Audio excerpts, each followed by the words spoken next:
Class, ठीक है। अभी तक क्या हो चुका है?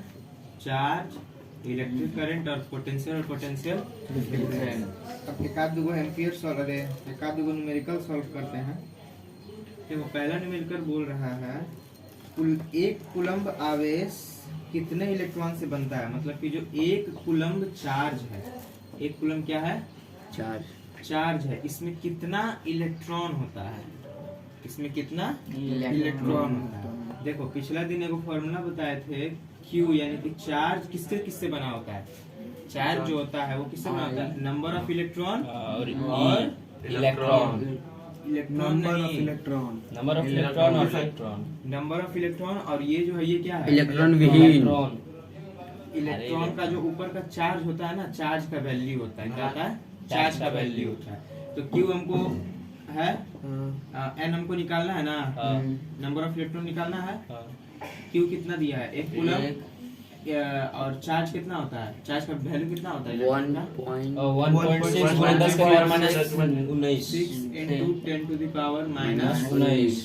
19, ठीक है ना। तो अब यहाँ से N निकाल सकते हैं। क्या हो जाएगा? 1/1.6 इंटू 10⁻⁻⁹। अब इसको सॉल्व करो, आएगा 6.25 इंटू 10⁻18, ठीक है। तो यानी कि एक कूलम्ब में कितना इलेक्ट्रॉन आएगा? 6.25 इंटू 10⁻18। इसको थोड़ा सॉल्व कर लो। मालूम बा, देखो सॉल्व करते हैं। देखो -19 में है, ऊपर जाएगा क्या हो जाएगा? +19। तो 10 का पावर +19 बटे में नीचे कितना है? 1.6। तो ये 1.6 ऊपर जाकर के इधर क्या हो जाएगा? 10 इंटू 10⁻19 बटे में 16, ठीक। अब देखो पॉइंट है, पॉइंट कहाँ दिए? ठीक है। तो अब देखो, अब इसको काट देते हैं। 2 × 10, 2 × 6 आया। अब 3 को इससे, अब क्या हुआ ना, ये 2 × 10 और 2 × 6 हो गया। अब 3 को इससे डिवाइड करो, कितना बार में जाएगा? 3 एकम 3 2। गलती नहीं हो रहा है यहाँ पे, 8 नहीं होगा, 8 है। 8 हुआ। अब देखो, अब 8 को इससे डिवाइड करो, कितना आ रहा है? 0.625 इंटू 10⁻19 हुआ। अब इसको पॉइंट में पहले नहीं छोड़ता, ठीक है ना। तो उसी तरह ये 10 का पावर कितना को है? 19। तो इसमें से एक 10 ले लेंगे, तो इसमें गुना होगा तो कितना होगा? 6.25 इंटू 10⁻18, ठीक है। यानी कि एक चार्ज में कितना इलेक्ट्रॉन होता है? 6.25 इंटू 10⁻18 इलेक्ट्रॉन। हाँ, एक कूलम चार्ज में, ठीक है।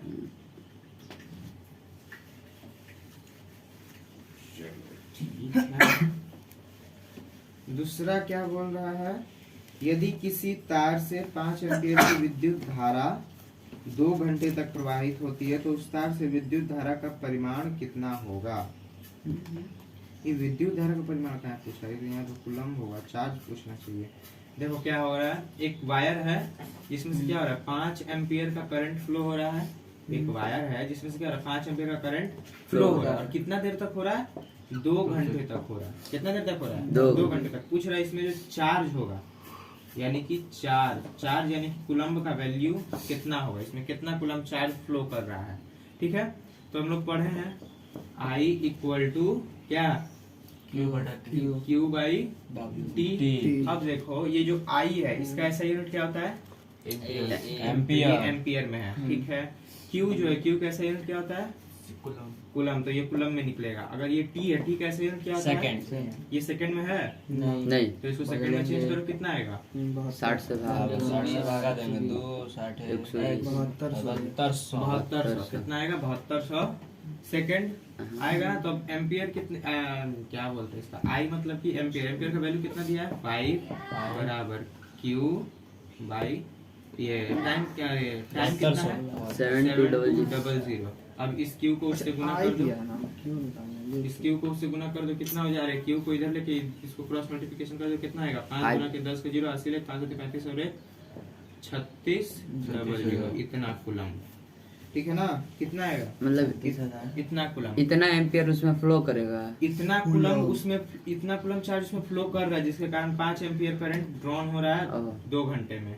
ठीक है ना, तो अब इसको और कैसे थोड़ा तोड़ के ले लेते हैं, 3.6 इंटू 10⁴ कूलम हो जाएगा ना। हाँ ठीक है, बस रिवीजन के लिए इतना काफी था। कितना भूख मत बढ़ा। वहीं पे 36,000 लिख देते। 36,000 बिना देखो, साइड पिछला क्लास में हम लोग पोटेंशियल डिफरेंस पढ़े थे, पोटेंशियल पढ़े थे, उसका यूज यहाँ पर होगा। ठीक है ना, एक तो एग्जांपल लेते हैं, ये एक टंकी है, क्या है, टंका। इसका 3 हम लोग इसमें इसका 3 पार्ट बनाते हैं। बताओ इसमें पूरा टंकी फुल ऑफ वाटर है, बताओ तो पानी ज्यादा कहाँ है, मतलब नीचे, सबसे नीचे, सबसे नीचे। पानी तो सब जगह बराबर ही होगा। Yes you are right. बोलो बोलो। सब पढ़ के इधर ही उबल देता है। ठीक है, मारेंगे तो अब बताओ, पानी तो पूरा एकदम यहाँ से यहाँ तक है, हाँ इसमें प्रेशर सबसे ज्यादा कहाँ है, नीचे। नीचे प्रेशर कहाँ रहेगा, नीचे। मतलब कि जल क्लास 9 में पढ़ा था कि जल की गहराई बढ़ने पर क्या होता है, प्रेशर बढ़ता है। बढ़ता है। हाँ। तो अब देखो, तो मान के चलो यहाँ पर जो प्रेशर है वो कितना है, 15 पास्कल। यहाँ पे जो प्रेशर है वो है थोड़ा सा कम होगा, हाँ। 10 पास्कल। 5 यहाँ पास्कल। इसमें नहीं लिखते हैं, 15 पास्कल, 10 पास्कल और 5 पास्कल। ठीक, अब इसके बाहर में प्रेशर कितना है, बहुत कम, लगभग नेग्लेजिबल, जिसको हम लोग 0 मान सकते हैं, 0 पास्कल, 0 पास्कल, 0 पास्कल।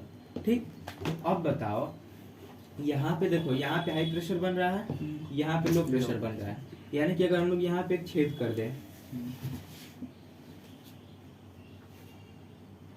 यहाँ पे अगर हम लोग एक छेद कर दें, तो इसका जो पानी होगा, किस पानी पे ज्यादा प्रेशर से निकलेगा, कौन सा पानी ज्यादा तेज गति से निकलेगा, नीचे 15 वाला, 15 क्योंकि इस पे प्रेशर बहुत ज्यादा पड़ रहा है, तो प्रेशर ज्यादा पड़ने के कारण ये क्या होगा, बहुत दूर दूर जाएगा, दूर तक, मतलब इसका बहुत तेज गति से निकलेगा।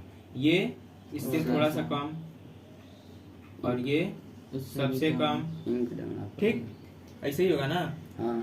ठीक है, यानी कि प्रेशर बढ़ने से, दूरी, मतलब प्रेशर डिफरेंस बढ़ने से, प्रेशर डिफरेंस बढ़ने से, प्रेशर डिफरेंस कितना है, यहाँ पर 5, यहाँ पे 10 और यहाँ पर 15। ठीक है, तो प्रेशर डिफरेंस जैसे जैसे बढ़ रहा है, इसका जो वेग है, पानी का जो वेग है वो क्या हो रहा है, बढ़ रहा है। प्रेशर डिफरेंस बढ़ रहा का है। प्रेशर डिफरेंस मतलब कि दो को प्रेशर को जब घटाते हैं, पिछला क्लास में हुआ था, नहीं था का, तब बोलो ना मेरे को। जैसे बोल दिए यहाँ पे 10 पास्कल है और एक जगह 5 पास्कल है, तो कितना हुआ प्रेशर डिफरेंस, 5 पाँच पास्कल। 5 पास्कल। और खत्म, समझ गया। है समझ में ना। तो प्रेशर डिफरेंस देखना है, प्रेशर नहीं देखना है। ठीक है, तो प्रेशर डिफरेंस यहाँ पे 5 था, यहाँ पे 10 था, यहाँ पे 15 था, तो यहाँ पे प्रेशर डिफरेंस क्या है, ज्यादा है, जिसके कारण क्या हुआ, पानी क्या हुआ, तेज गति से निकला। यहाँ पे उससे कम, तो थोड़ा कम, इससे थोड़ा भी कम।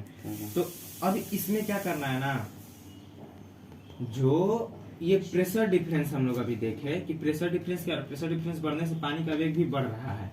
तो आप लोग क्या करिए, प्रेशर डिफरेंस को, प्रेशर डिफरेंस को मान लीजिए पोटेंशियल डिफरेंस। ठीक, और जो वाटर फ्लो कर रहा है, वाटर फ्लो को कर लीजिए करंट। क्या कर लीजिए, करंट। ठीक है ना, तो अब देखो, यानी कि इससे हम लोग क्या, अगर इसी से रिलेट करें तो क्या पता चलेगा कि पोटेंशियल डिफरेंस जितना ज्यादा होगा, पोटेंशियल डिफरेंस जितना ज्यादा होगा, करंट क्या होगा, उतना ही ज्यादा उतना ही होगा। तेज गति से फ्लो करेगा। हाँ। ठीक है, ये एक तो relation P D is directly proportional to I, यानी कि करंट। ठीक है ना, अब इसको थोड़ा सा और इलेबोरेट करते हैं, सिर्फ एग्जांपल के लिए था। ठीक है, अब थोड़ा सा देखिए, इसमें क्या देखना है कि हम लोग अब एक रियल लाइफ एग्जांपल लेते हैं। हम लिए एक 15 वोल्ट का बैटरी, ठीक है ना, घर में सुना होगा इसका, और एक आदमी लिया 5 वोल्ट का बैटरी। ये वोल्ट मतलब क्या, पोटेंशियल डिफरेंस है ये। ठीक है ना, बैटरी में क्या होता है, पोटेंशियल डिफरेंस होता है ना। हाँ, पिछले दिन पढ़े होंगे क्या, 5 वोल्ट। 15 वोल्ट का बैटरी निकला और 5 वोल्ट का बैटरी निकला। तो इसमें क्या होता है कि किसमें बताओ तो किसमें ज्यादा करंट फ्लो करेगा, ज्यादा तेज? 15 वाला में 15 वाला में काहे?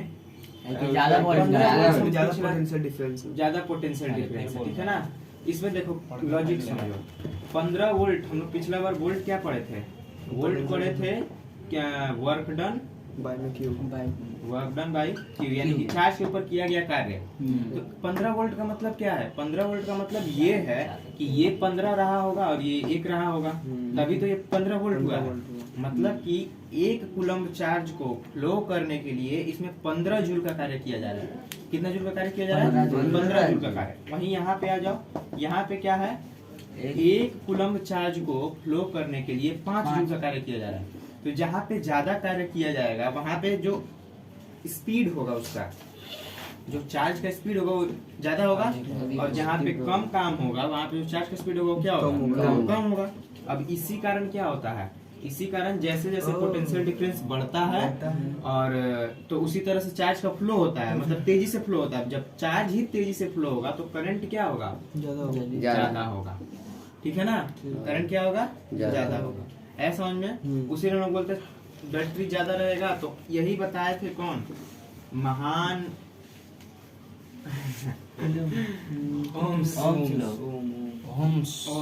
ओम्स यही नियम दिए थे। तो ओम्स के इस नियम को क्या कहते हैं हम लोग? Ohm's law. क्या कहते हैं? Ohm's law. अब इसको देख लेते हैं क्या था। बताए थे कि किसी भी मतलब जो cross area of cross section का जो मतलब सर्किट होता है, उसमें अगर हम लोग टेम्परेचर और भी मतलब जो बाहरी जो क्रियाएं होती है, जैसे कि टेम्परेचर का बढ़ना, प्रेशर का बढ़ना, इस सब को अगर कांस्टेंट रख दिया जाए, इस सब को अगर न माना जाए, नेग्लिजिबल किया जाए, तो क्या बताया कि जो प्रेशर बोल रहा है, जो पोटेंशियल डिफरेंस होता है, potential difference is directly proportional to I. यानी कि जैसे जैसे पोटेंशियल डिफरेंस बढ़ेगा, करंट होगा क्या होगा? वैसे ही वैसे बढ़ेगा, ठीक है। जैसे जैसे पोटेंशियल डिफरेंस बढ़ेगा वैसे वैसे करंट भी बढ़ेगा। अब पोटेंशियल डिफरेंस घटेगा तो करंट भी घटेगा। अभी हम लोग देख लिए क्यों बढ़ेगा क्यों घटेगा। अब देखो तो V इक्वल टू क्या आएगा? आई आर कॉन्स्टेंट है, ठीक है ना। देखो तो जैसे हम लोग क्या करते थे, जैसे हम लोग ये क्या बोलते हैं, A is directly proportional to B, तो A इक्वल टू करके यहाँ पे K और B मानते थे ना, तो ये क्या था? कांस्टेंट था। तो यहाँ पे जो R है, ये R भी क्या है? कांस्टेंट है, ठीक। अब देखो तो यहाँ से क्या रिलेशन निकल के आ रहा है? अगर हम लोग ये देखें तो ये आया क्या? Ohm's law. क्या आया? Ohm's law. वहाँ पर जो आर तुम लिखा हुआ के नहीं लिख सकते? ये लिख सकता है, लेकिन यहाँ पे आर इसलिए लिखा गया क्योंकि इस आर का एक मतलब होता है, जिसका मतलब होता है रेजिस्टेंस। रेजिस्टेंस, ठीक है ना। अब यहाँ पे बोल रहा है ये R कैसे होता है। देखो V is equal to R। देखो इससे ये संबंधित कैसे, इससे रिलेटेड कैसे, ये देखो क्यों इसको कांस्टेंट किया गया है। हम लोग जब बैटरी को अगर देखें तो ये अगर हम लोग क्या करते हैं ना, इस V को उधर फेंकते हैं, सिर्फ R इधर लाते हैं, V by R equal to I, ठीक है, हुआ। अब इस V को रखते हैं कांस्टेंट, वोल्टेज उसका कांस्टेंट, और I और R में देखते हैं क्या रिलेशन है। I और R में क्या रिलेशन है? 1/R। यानी कि अगर करंट बढ़ रहा है तो ये जो रेजिस्टेंस है, रेजिस्टेंस क्या होता है पढ़ेंगे। जैसे जैसे करंट बढ़ रहा है रेजिस्टेंस भी क्या होगा? बढ़ेगा। और जैसे रेजिस्टेंस घटेगा, ठीक है। और करंट अगर घटेगा तो रेजिस्टेंस बढ़ेगा, और करंट अगर बढ़ेगा तो रेजिस्टेंस घटेगा, ठीक। पोटेंशियल डिफरेंस का क्या है? पोटेंशियल डिफरेंस को अगर हम लोग देखें तो यहाँ से I को अगर कांस्टेंट लगाएं तो V इक्वल टू R, यानी कि जैसे जैसे वोल्टेज बढ़ेगा, इससे से क्या होगा? वोल्टेज बढ़ेगा, वैसे वैसे जो रेजिस्टेंस वो क्या होगा? बढ़ेगा। मतलब कि अगर कोई बैटरी 15 वोल्ट का है और कोई बैटरी 10 वोल्ट का है, ठीक, तो किसमें ज्यादा रेजिस्टेंस होगा? 15 वोल्ट का। किसमें? 15 वोल्ट का बैटरी में। किसी भी कंडक्टर में एक जगह 5 एम्पियर फ्लो कर रहा है और एक जगह 15 एम्पियर फ्लो कर रहा है, तो किसमें कम रेजिस्टेंस होगा? 15 एम्पियर, ठीक है ना। क्योंकि करंट बढ़ने से इलेक्ट्रिसिटी रेजिस्टेंस घटता है, हम पूछे कब कम होगा, तो 15 वाला होगा, ठीक है।